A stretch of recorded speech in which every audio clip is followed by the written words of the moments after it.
In many African boarding schools, there is a rule children still whisper about. Never play in groups after midnight. Never answer a child's voice from the bushes. And if you hear your mother calling you from the darkness, run. Because sometimes the voice is not human.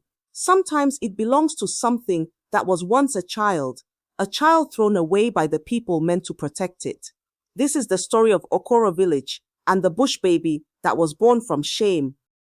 Okoro Village was a place ruled by tradition. Reputation was more valuable than kindness. Silence was stronger than truth. And no family was more respected than that of Chief Obina and Mama Ninkem. Their daughter Adaeze was known as the quiet one, soft-spoken, obedient, invisible. But beneath her calm smile lived a lonely heart. During a dry season festival, she met Chike, a traveling palm wine tapper, charming, reckless, and dangerously free. He spoke to her like she mattered. They met in secret by the river. He promised to return for her. He never did.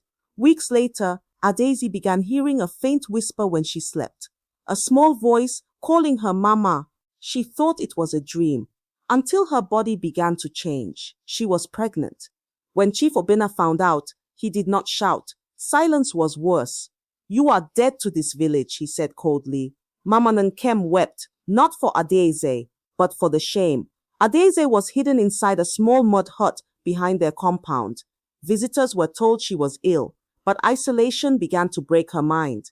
She started hearing the unborn child speak, not crying, talking. You are alone, Mama, the voice whispered at night. They do not want me. She stopped eating, stopped sleeping. Sometimes she laughed alone, as if someone sat beside her. Sometimes neighbors passing by heard two voices, even though only one person was inside. Months passed, her belly grew, and so did the voice. One stormy night, Adaeze gave birth. No midwife, no celebration, no song. Only Mama Ninkem watching in cold silence. The baby boy arrived under thunder and lightning, but something was wrong. He did not cry. He stared, eyes wide open, unblinking, watching everyone in the room. Mama Ninkem shivered. Chief Obina refused to even look at him. That thing cannot stay here, he said. Adaeze begged them. He talks to me, he knows me, he is alive, but her parents saw only shame. Before dawn, they wrapped the silent child in cloth and carried him to the Evil Forest of Ogwugwu, a place abandoned long ago after children mysteriously vanished there.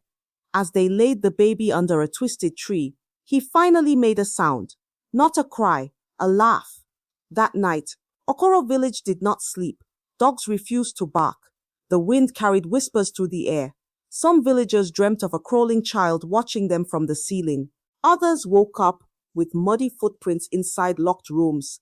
Tiny footprints like a baby learning to walk. And Adaeze, she woke screaming. My son is hungry, she cried.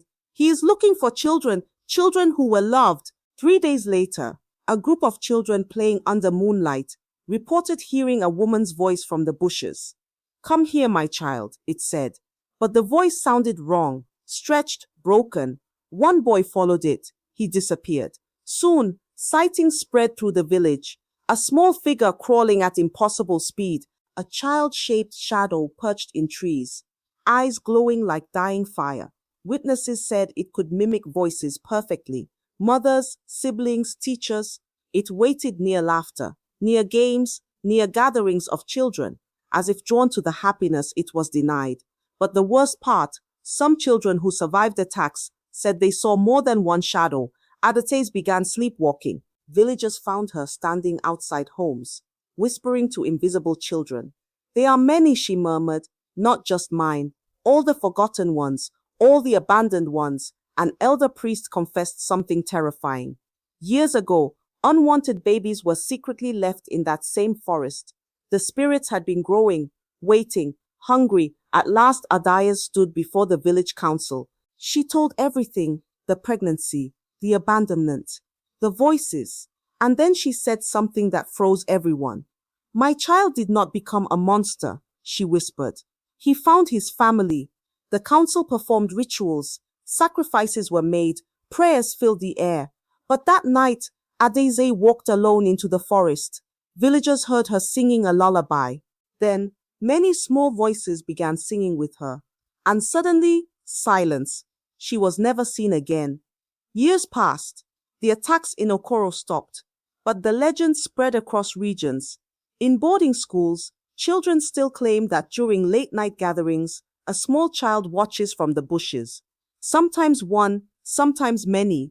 They say the bush baby does not always kill. Sometimes it just watches children who are loved, as if trying to remember what it never had.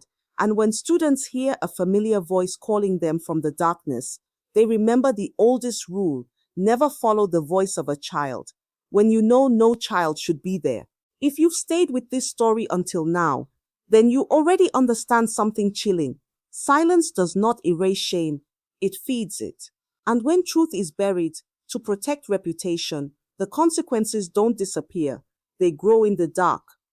Okoro Village learned too late that fear and secrecy can turn innocence into legend and regret into something that never stops watching.